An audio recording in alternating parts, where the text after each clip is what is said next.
Grüß euch alle miteinander. Ich hoffe, euch geht's gut. Mir geht's auf jeden Fall sehr gut. Ich habe Neuigkeiten zu meinem Radioauftritt. Das Ganze wird am 17.10.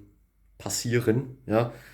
Um 8 Uhr, um 13 Uhr und um 17:30 Uhr wird es ausgestrahlt. Also ich habe da haben sie ein paar Fragen gestellt, habe ein bisschen die Vorgeschichten zu ein paar Songs erzählt. 2 Songs werden von mir gespielt.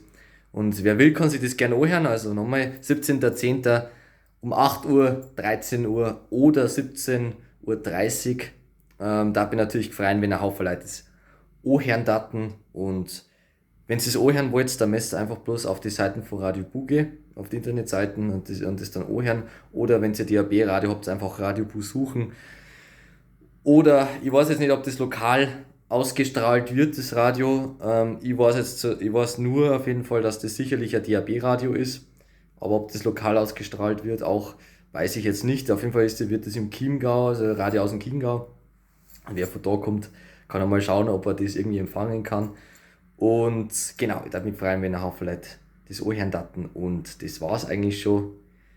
Und ich wünsche euch damit natürlich nur einen schönen weiteren Tag. Für euch.